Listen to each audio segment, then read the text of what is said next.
People are at the heart of everything you do as a leader. Today, I'm going to talk to you about one thing I don't feel that any of us really do that much anymore: listening.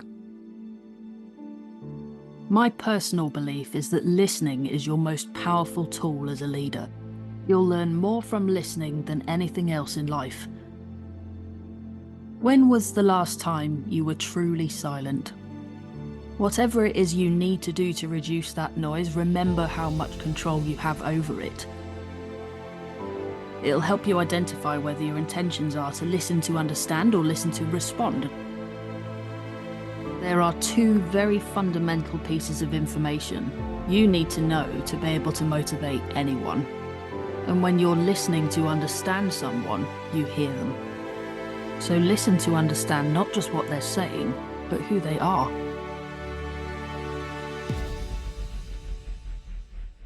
Hey, welcome to the Leaders Podcast with me, Laura McDonald, the leadership coach and mentor. Come with me as I explore the elements of leadership that give leaders like you the power and confidence to make the impact you know you can. I'll be sharing my own experiences, top tips and insights, and talking to some very special guests to share their thoughts and leadership experiences on mindset, influence, change, and growth. So let's get right to it.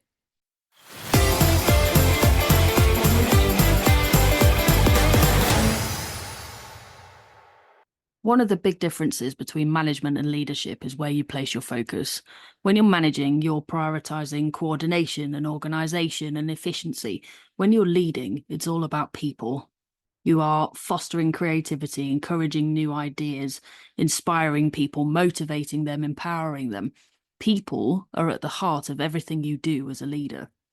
And to lead people successfully, you need a lot of information. You need to understand their needs, their wants, their concerns, their motivations, what success looks like to them, to be able to truly support them. And this is why today I'm going to talk to you about one thing I don't feel that any of us really do that much anymore: listening. There are lots of tips out there on active listening, so things like clarifying through asking questions or summarizing what you've heard from the other person, utilizing certain body language or facial expressions. And don't get me wrong, a lot of these are really good tips. The problem with it is that we could fall into the trap of a repeatable process, assuming that listening in exactly the same way every single time is going to work with every single person and that every single person is going to feel heard. And it's just not the case. Every person will have their own interpretation or reaction to how they feel you're listening and whether or not they feel heard. Which is why listening, like every other form of communication, needs to be done on a tailored person-by-person basis. And it's also important not to take too much advice at once. For instance, I've worked with a couple of people in the past where they've taken on several pieces of advice about active listening, tried to use them all at once, and have ended up focusing so much on what they're doing that they're not actually listening to the person sat in front of them. So they've missed key points in the conversation, and the conversation has a limit as to how far it can go, or how useful it is for anyone going forward. On top of that, not everybody appreciates things like having everything they say repeated back to them all the time. So tips like clarifying and summarizing should only really be used when you actually need them. For example, when you're unsure of what they've said. The other problem with repeatable processes is that it can encourage you to forget, to grow and develop other essential skills needed for good communication and listening, such as empathy. You get caught in a cycle of doing the same thing every single time, and skills like empathy are slowly reduced in use. And empathy is like a muscle. You need to keep working it to keep it strong. Listening, like all other skills in leadership, requires things like constant self-awareness, development and growth to continue having a positive impact. Acknowledging that we all have our own unique way of listening is our first crucial step to being able to grow and develop this skill over time. One thing you may or may not be aware of is that there are actually different types of listening. In May 2022, there was a Harvard Business Review article published by Meinhardt, Simon and Rock, who stated that there are 4 different types of listening. Now, there's lots of different theories out there, but I'm going to go with this one because I think it makes good sense. The first is task-oriented. So this type of listener focuses on the efficiency of the conversation. They shape the conversation around the transfer of important information. Then there's analytical listeners who aim to analyse a problem from a neutral starting point, so they're not easily influenced by people's opinions. They simply want to deal with the facts to solve a problem. The third is a relational listener. So these people seek to build connection with the person they're speaking to and understand and respond to the emotions underlying a message. And the last one is a critical listener, who typically judges both the content of the conversation and the speaker as they're listening. There's needs and uses for all four of these listening styles. For example, task-oriented listening is quite good in critical situations or crisis situations, because it's about asking quick questions and getting quick answers, quick exchange of information so that you can solve the crisis as fast as possible. Analytical listening is quite good in conflict resolution. If you've got two team members that are not getting on well with each other, you can sit them down, listen to both sides of their story, and judge for yourself what you think the conclusion should be or what the recommendation should be. Relational listening is quite good for helping team members to be able to express what they're really thinking and feeling. For example, if you've got a team member who was quite high performing and suddenly their high performance has dropped to a mediocre performance, you might have a conversation with them and try and figure out why. You might notice certain things about their body language, or their tone of voice drops slightly when they talk about issues at home. That might indicate that there's an underlying problem that you need to help them deal with. Critical listening is actually quite useful in lots of points of your life. For example, a few weeks ago we had a salesman come to our house, and during his pitch of the product and the breakdown of the finances we'd be paying and the services we'd receive and so on, I was using critical listening all the way through that to determine if this was the person, the organisation, the product that I wanted to buy. So all four of these types of listening have their uses and their purpose. And it's good to understand what your default listening style is, because that helps you to understand how others might respond to your listening style. It'll help you identify whether your intentions are to listen to understand or listen to respond, and I'll go through the difference with that later. It'll also help you identify any development points you have, and any situations where you've potentially used this style where another style would have been more appropriate or more effective, and also whether it was a best fit for you and the person you were talking to. I did come across a leadership coach from San Francisco a little while ago who suggested that there are potentially two other types of listener. The first she suggested was a fixer. So this person seeks perfect solutions, whether or not it's a good fit and whether or not the other person wanted or asked for that advice. I wouldn't necessarily call this a type of listening. I know people who do this and wouldn't necessarily agree that they've listened to the other person before they responded.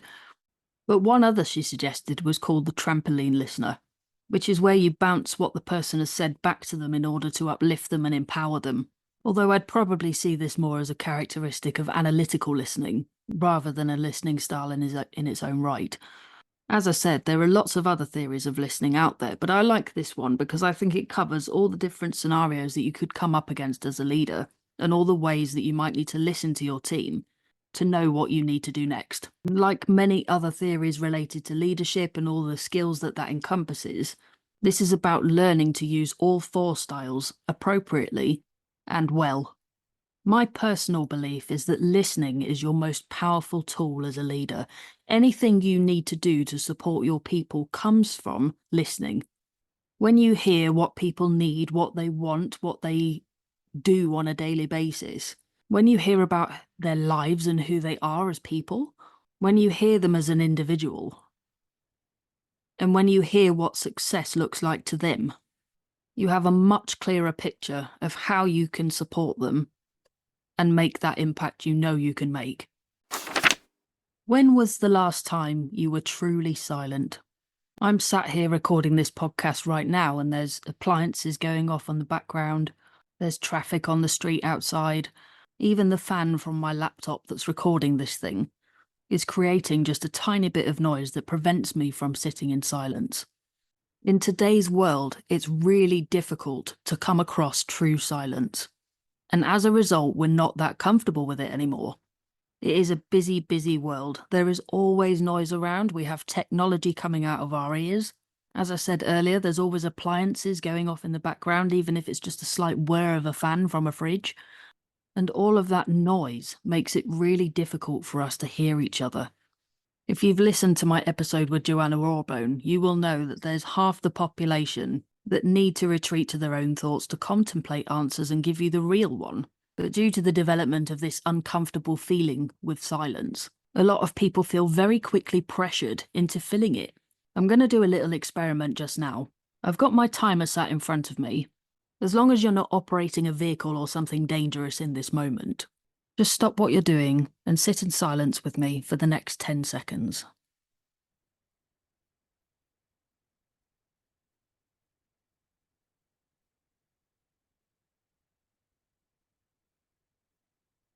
How did that feel?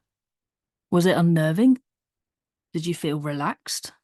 Did you try to switch off for a moment? Did you get an idea? What happened in those 10 seconds? The truth is, quite a lot happens in our heads in 10 seconds. In that 10 seconds, you would have had about 70 different thoughts. So if you think about how you process information, how you work out what's the best answer for you, how you try to solve problems, or what the response is you need to give somebody in the middle of a conversation, you're going to be able to give a much better response when you allow time to process out all of the ones that are irrelevant to you and develop the ones you've identified as good or appropriate. And if that's the case for you, it will be the case for everyone you're listening to. I do highly recommend that you listen to my episode with Joanna Rawbone, because about half the people in your team will be introverts, and their thought process is think, say, think, and a lot of them will need space and quiet to really think things through. And that means they give you the truth, the real answer, a thought-through answer, rather than a rushed response or what they think you want to hear. And it doesn't just apply to introverts. Extroverts can find this just as valuable, because it supports creative thinking. Better ideas start to come out. It allows space for people to work through what we class as the easy options or the cutting corners options and get to the full and permanent solutions to problems. It means you can support people to generate their plans rather than yours, which feeds many motivational needs. For example, Ryan and Deasy's theory states that autonomy, competence, and relatedness are the three motivational needs we all have. By giving people space to work through these things and generate their own plans, not only are you providing them with that autonomy, the control over their own lives, work, the same things that all of us want to control, you're also developing their competence. And it's feeding your relationship with them, which of course is feeding relatedness. So get comfortable with silence, because you'll hear something much more powerful when you do. As I said though, one of the biggest problems we have with creating silence is that our world is more noisy than ever. But it's about reminding ourselves how much control we really do have over that noise. In a work environment, of course, there's lots of things creating noise around us, but we do have complete control over being able to turn off our phones, turning off notifications, removing ourselves from online chats, shutting down apps that are pinging at us every 2 seconds, removing ourselves to an area away from the computer to improve focus in conversations. We have control over all these things. Whatever it is you need to do to reduce that noise, remember how much control you have over it. One of the biggest shifts I personally took was the move from having my emails inbox open all day, every day, to only having it open for 2 30-minute periods a day. And that's my maximum, that's not every day. Immediately, all the notifications that I got from my inbox disappeared. Even if they weren't making sound, just the fact that that notification appeared up on my screen was acting as noise, a distraction from what I was doing. And I was instantly drawn to my inbox and away from the thing that I was focusing on. And that included the people I was listening to. We can also create space throughout each day to make sure that we've got that time to walk away. Some of my clients have started implementing mandatory 10-minute gaps between meetings so that they can go away, go outside, walk around, contemplate what's been said in the meeting before they move to the next one. Because listening isn't just in the moment, it's the follow-up. And reducing all that noise has wider benefits as well. It's better for your well-being, for your work-life balance. You start to learn a bit of discipline by learning to switch off from certain things, and you start managing expectations from others, that there's a limit to how much noise you can take in a day.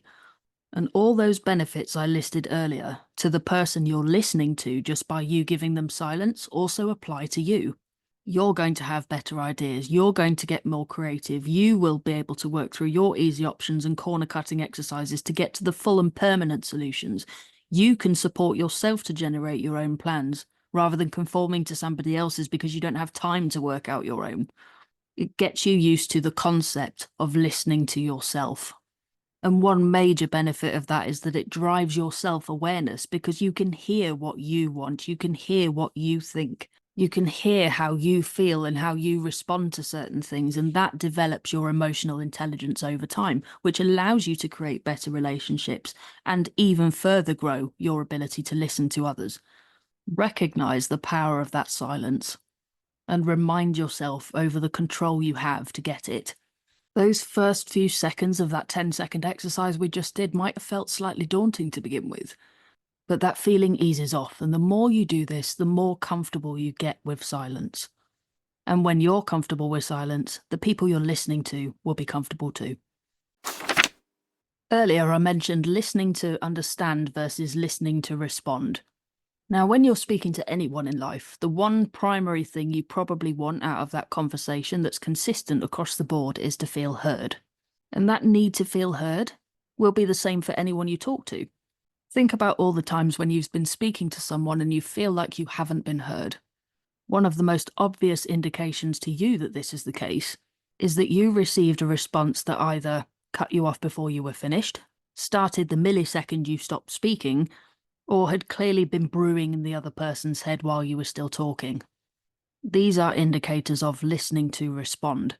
Another indicator might be that fixer I mentioned earlier, when they jump in with a solution to your problem without having really listened to what the problem was or heard the whole thing.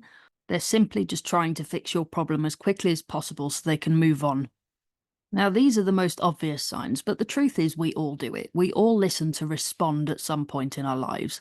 We're all sat listening to another person while contemplating our own response in our head before they've finished.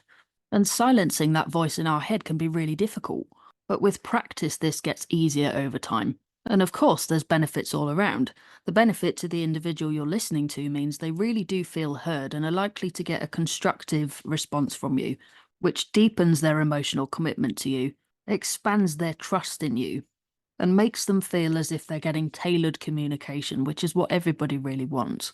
The benefit to you, their leader, is because you're listening to understand, you understand the needs of that person, and therefore understand what actions are needed from you to support that person appropriately rather than just quickly.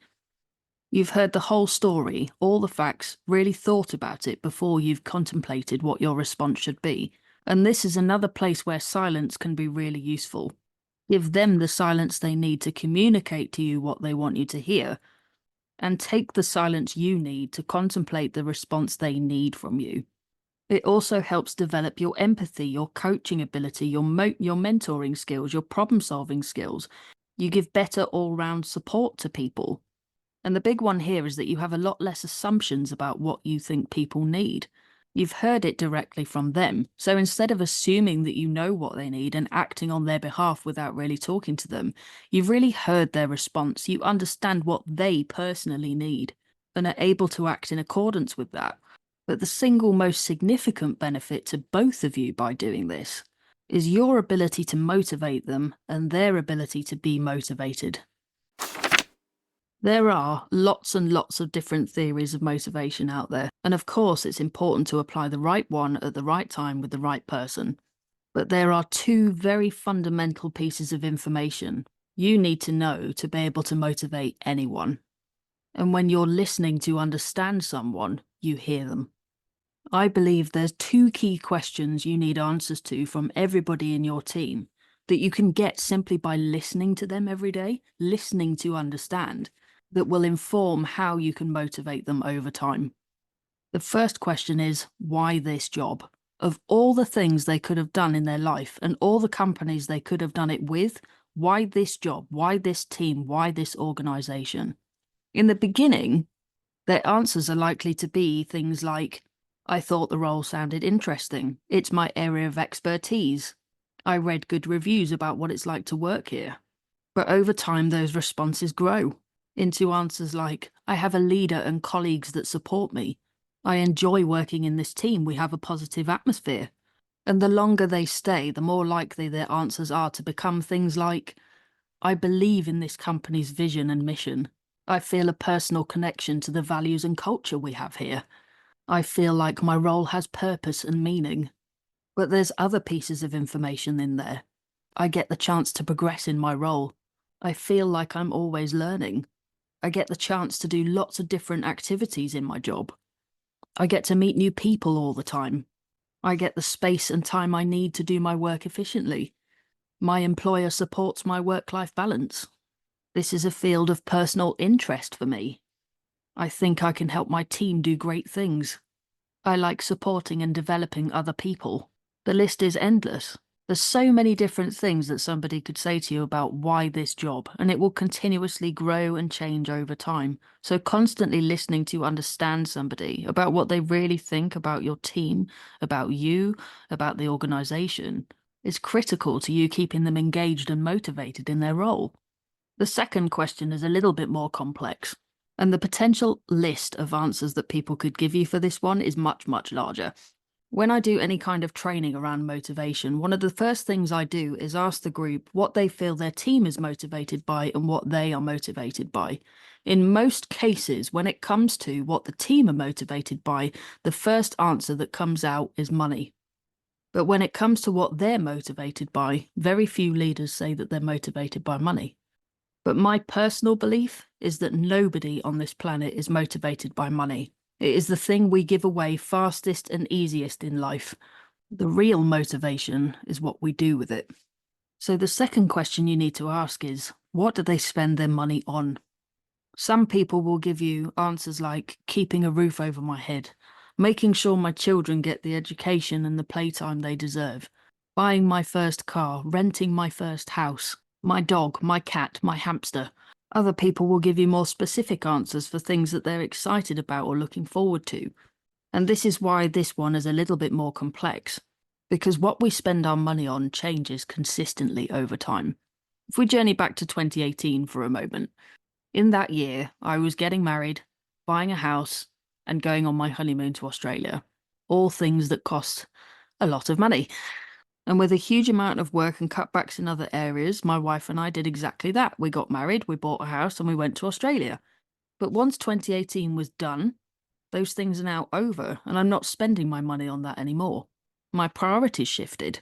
In 2019, it was all about having a quieter year, so anything we could do to make our lives easier for ourselves was money well spent. In 2020, it all became about survival. My wife was working for the NHS all the hours God sends, while I was stuck at home on furlough, unable to work for 5 months. And then I started my business. 2020 was all about just getting through the year. In 2021, some of those concerns were still there, but now we were starting to build and grow and make life sustainable again. We were also considering how we were going to start our family. And 2022 became all about starting our family. We had our son, and priorities shifted again. Suddenly we were spending our money on things he needed or would be good for him to do, or play groups it would be nice to attend, so that he could make friends, have different experiences, and have what he needs. What people spend their money on consistently changes throughout their life, which is why it's important to listen to understand. You don't necessarily need to ask these questions out loud unless you really feel like you've got absolutely nowhere with someone, but you do need answers to them both, and that comes by listening to understand a person. And by understanding the answers to those two questions, you might well get strong indications of which motivational theories would be most appropriate to use with people and when. If somebody decides to leave because they've got new ambitions that can't be achieved within your team, I see that as perfectly reasonable and acceptable. But if somebody chooses to leave because it turns out there was a ceiling on how much their leaders were willing to understand them, and therefore motivate, develop, grow, and engage them, that's when we fail as leaders. Just like listening, though, it's not a cut and paste repeatable approach. You need to understand every individual within your team to be able to motivate them properly. So listen to understand not just what they're saying, but who they are. The great leaders I've seen in my life listen way more than they speak. And when they do speak, it's because it's needed. And the best way to find out when your voice is needed is to shut up.